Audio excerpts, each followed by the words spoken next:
আমের সিজন আসবে আর আমি এই রেসিপি বানাবো না, এরকম হতেই পারে না। ফুটন্ত গরম দুধের মধ্যে পাউরুটি দিয়ে খুব কমই কিন্তু এরকম মজার রেসিপি তৈরি করা যায়। মানে একদম বেসিক বাসায় থাকা উপকরণ দিয়ে যে এত মজার ম্যাঙ্গো আইসক্রিম তৈরি করা যায়, আপনারা না দেখলে সত্যিই বিশ্বাস করতে পারবেন না। তো ঝটপট রেসিপিটা দেখে রাখুন, শেয়ার করে রাখুন, যা ইচ্ছা করে রাখুন, বাট এই সিজনে, এই আমের সিজনে কিন্তু বানাতে হবে মাস্ট। প্রথমে এই কড়াইয়ের মধ্যে আমি ব্যবহার করেছি 2 কাপ পরিমাণ তরল দুধ। এটা যেটা করেছি আমি আগে থেকে জাল করে রেখেছিলাম, আর দোকানের যেই পাস্তরিত প্যাকেট দুধগুলা কিনতে পাওয়া যায় লিকুইড ফর্মে থাকে, সেটাই আমি এখানে ব্যবহার করেছি।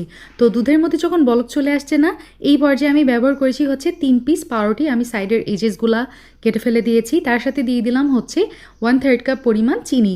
দিয়ে যেটা করব, খুব ভালো মতো দুধের সাথে চিনি তারপর পাউরুটি মিক্স করে ফেলবো। আর এই পর্যায়ে দিয়ে দিচ্ছি হচ্ছে বাটার। যারা কিনা ফুল ক্রিম মিল্ক এখানে ব্যবহার করবেন তাদের বাটার ইউজ করা লাগবে না, বাট আমি যেহেতু পাস্তরিত দুধ ইউজ করেছি তো সেই জন্য বাটারটা দিয়ে দিলাম, এতে করে ফ্লেভার টেস্ট ভালো আসে। তো এরকম ঘন কনসিস্টেন্সিতে যখন চলে আসে দুধ, আমি চুলার জাল অফ করে দিয়েছি। এখন এই মিশ্রণটা সম্পূর্ণভাবে যখন একদম ক্ষীরের মতো হয়ে গেছে, দেখেন থকথকা হয়ে গেছে, ঠান্ডা হয়ে যে ক্ষীরের মতো হয়ে গেছে, এটা আমি হচ্ছে একটা বলে ট্রান্সফার করে নিলাম।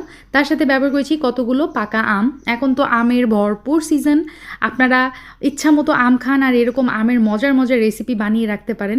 এই গরমে কিন্তু অনেক ভালো লাগে। আচ্ছা, তার সাথে দিয়ে দিলাম হচ্ছে গুঁড়া দুধ। এখানে আছে প্রায় 4 টেবিল চামচ।